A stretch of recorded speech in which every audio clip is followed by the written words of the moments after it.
Good evening. Using ecosystem function in the Clean Water Act is an EPA report that I wrote under contract with the co-authors shown on the slide. My presentation tonight is based on this EPA report supplemented with other material that I added. Ecosystem restoration for water quality builds on scientific studies of stream restoration. Restoration of Bear Creek in Central Oregon started with the introduction of stabilizing riparian vegetation to trap sediment and create a new riparian area. Graphs of August temperatures show air in red and water in blue. Restoration recharged cold groundwater that made Bear Creek cooler than the air in August 1998. Water quality standards include cold temperatures to protect cold water fish. Non-point source pollution, which is mostly runoff, causes the majority of water quality impairments. A GAO survey of water pollution control plans for the Clean Water Act found 52% had only non-point sources, while 5% had only point sources, such as factories. A major contributor to non-point source pollution is runoff from agricultural fields, as shown in this USDA photo from Iowa. Streams without conservation buffers run higher risks of stream bank erosion, contamination with farm chemicals, and sedimentation. Riparian proper functioning condition protects stream banks by increasing sediment deposits and reducing erosion. The riparian zone performs filtration that reduces the flow of pollutants entering streams and provides storage for legacy pollutants.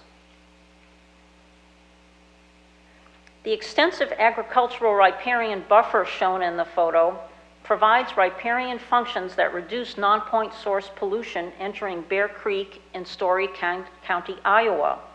This riparian buffer was established as a national demonstration area for USDA.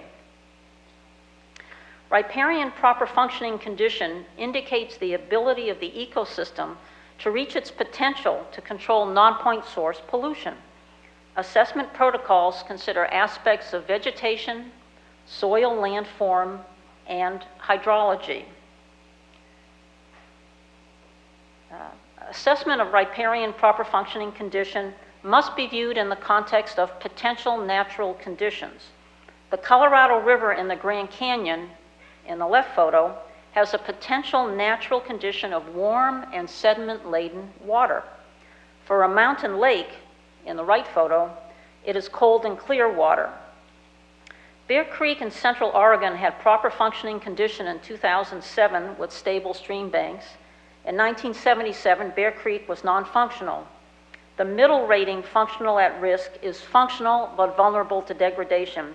The ratings can inform restoration strategy.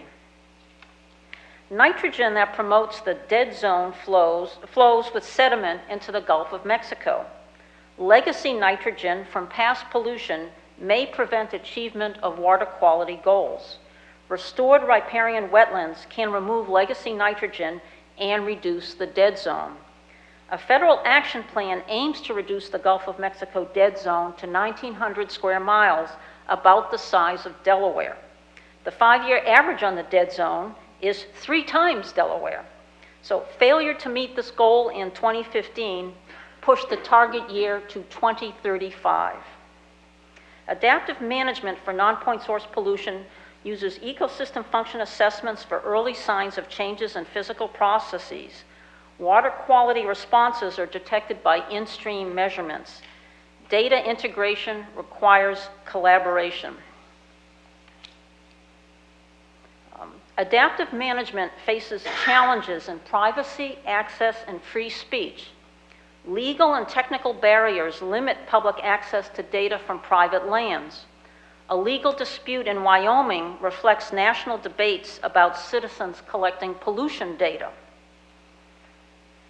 The Clean Water Act does not have a regulatory mandate for non-point sources, but adaptive management can use more stringent state standards, local environmental conflict resolution, and financial incentives to influence voluntary actions.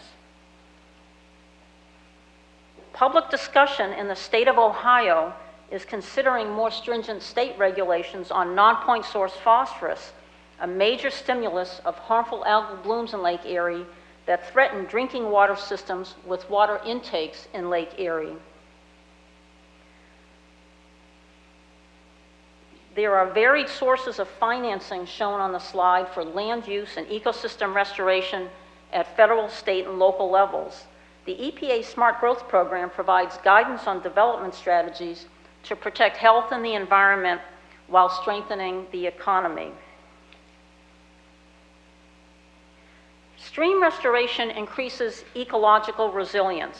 In 1991, before restoration, Susie Creek was not resilient to drought. In 2014, Susie Creek was resilient to a severe drought because restoration of the floodplain riparian functions allowed water to flow. Massive erosion caused by Tropical Storm Irene in 2011 produced a huge flow of sediment in the Connecticut River. Improving ecosystem functions is one of the ways to build resilience to flooding as part of EPA's smart growth strategies for building resilient communities upstream in Vermont. The physical processes driving ecosystem functions connect water quality, riparian restoration, and ecological resilience. The big question is, how can partnerships be built, fostered, and sustained for using ecosystem function in the Clean Water Act? Thank you.